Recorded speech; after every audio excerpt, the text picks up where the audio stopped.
Hello, అందరూ బాగున్నారా? ఇక నుంచి గుడ్ న్యూసే. స్థానిక సంస్థల ఎలక్షన్ తొందరలో రావడం జరుగుతుంది. ప్రభుత్వం గుడ్ న్యూస్ చెప్పడం జరిగింది. కాబోయే సర్పంచ్లకు, వార్డు మెంబర్లకు, ఎంపీటీసీలకు, జడ్పీటీసీలకు అందరికీ గుడ్ న్యూస్. ఎందుకంటే ముగ్గురు పిల్లలు ఉంటే పోటీ చేయడానికి అనర్హత, అంటే నామినేషన్ వేయడానికి పనికిరాదు. ఇద్దరు పిల్లలు ఉంటే మాత్రమే పోటీ చేయాలని చెప్పి ఒక నిబంధన ఉంది, ఒక చట్టం ఉంది.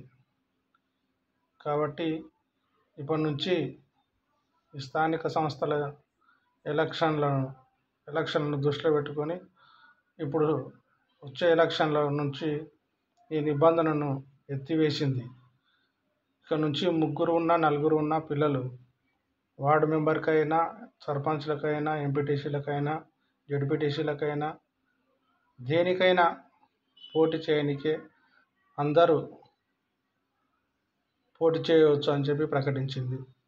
కాబట్టి నేను పోటీ చేయాలనుకున్నా, కానీ నాకు ముగ్గురు ఉన్నారు, నేను పోటీ చేయలేకపోతున్నా.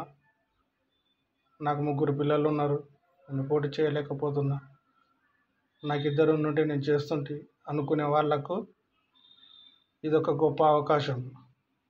మీరు ఎంతమంది పిల్లలున్నా పోటీ చేసి మీ గ్రామాన్ని, మీ వార్డును అభివృద్ధి పరిచి అందరితో కలిసిమెలిసి ఉండాలని చెప్పి కోరుకుంటూ, గవర్నమెంట్ ఈ అవకాశాన్ని సద్వినియోగం చేసుకోగలరని కోరుకుంటున్నా. ఈ వీడియోను ప్రతి ఒక్కరికి షేర్ చేసి, లైక్ చేసి మా ఛానల్ సబ్స్క్రైబ్ చేసుకోగలరని కోరుచున్నా.